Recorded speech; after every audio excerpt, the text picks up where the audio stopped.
डोंबिवलीत 30 लाखांचा विदेशी मद्यसाठा जप्त, 4 जणांना अटक. गोवा येथून छुप्या मार्गाने महाराष्ट्रात विक्रीसाठी आणलेला सुमारे 30 लाख रुपयांचा विदेशी दारूचा साठा ठाणे गुन्हे शाखा घटक 1च्या पथकाने जप्त केला आहे. या कारवाईत 4 आरोपींना अटक करण्यात आली आहे. गुप्त माहितीच्या आधारे डोंबिवली पूर्व येथील सुदामवाडी परिसरात पोलिसांनी सापळा रचून महिंद्रा बोलेरो पिकअप या वाहनास अडवले. तपासणी दरम्यान वाहनात विविध ब्रँडच्या विदेशी मद्याच्या बाटल्या सापडल्या. चालक श्रीकांत तोकडे यांच्याकडे कोणतेही वैध कागदपत्र नसल्याने पुढील चौकशी अंती पांडुरंग निवास चाळीत एका घरातून मोठ्या प्रमाणावर मद्यसाठा, बनावट लेबल्स, हिट गन्स व प्रिंटर मशीन आढळून आले. या कारवाईत 18,290 मद्याच्या बाटल्या, 3 hit guns, mini printer machine, बनावट लेबल्स, वाहन असा एकूण 30 लाखांचा मुद्देमाल जप्त करण्यात आला. डोंबिवली पोलीस ठाण्यात भाजसव दारूबंदी कायद्याअंतर्गत गुन्हा दाखल करण्यात आला असून अटक आरोपींना 9 जूनपर्यंत पोलीस कोठडी सुनावण्यात आली आहे. पुढील तपास ठाणे गुन्हे शाखा करत आहे.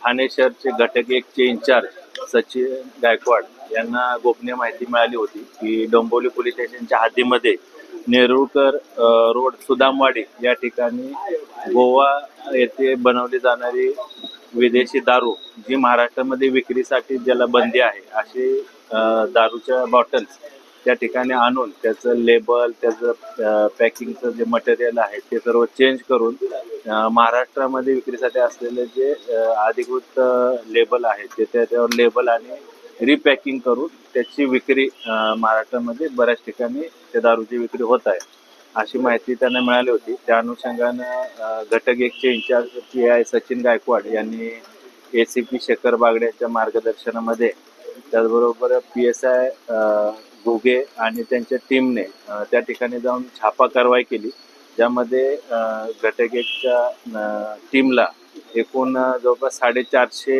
विदेशी दारूचे बॉक्स मिळाले. जवळपास 18,000 पेक्षा जास्त विदेशी दारूचे त्या बॉटल्स आहेत. त्याचबरोबर प्रिंटिंग मशीन, प्रिंटिंगसाठी लागणारे साहित्य, हॉट एअर गन आणि इतर काही साहित्य जे छपाईसाठी किंवा लेबल चिकटवण्यासाठी जे काही वापरण्यात येत होतं, असं साहित्य देखील त्या ठिकाणी मिळून आलं. जवळपास 50 लाखाचा अंदाजे 50 लाखाचा मुद्देमाल त्या ठिकाणी जप्त करण्यात आला आहे. त्यामध्ये एकूण 4 आरोपी अटक करण्यात आलेले आहेत. त्या आरोपींना मान्य न्यायालयासमोर हजर केलं असं त्यांना 9 तारखेपर्यंत पोलीस कस्टडी रिमांड मिळालेला आहे.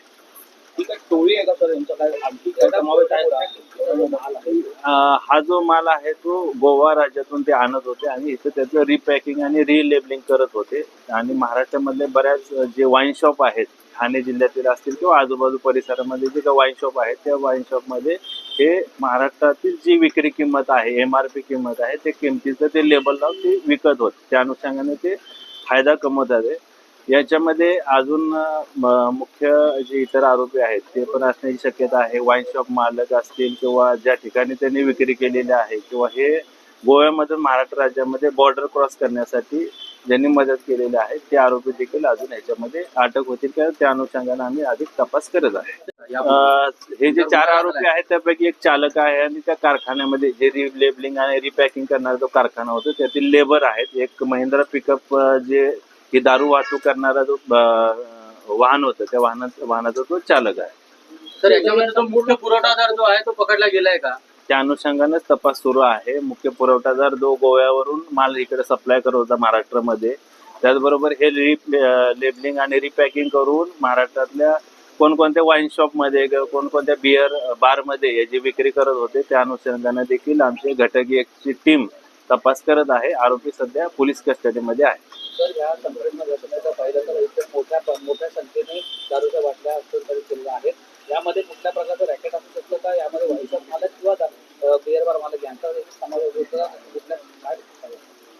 यामध्ये महाराष्ट्र राज्यामध्ये विक्रीसाठी बंदी असलेली दारू ही गोवा राज्यातून आणण्यासाठी जे कोण टोळे असेल किंवा बॉर्डर क्रॉस करण्यासाठी ज्यांनी कोणी मदत केली असेल, त्या आरोपींचा देखील शोध चालू आहे.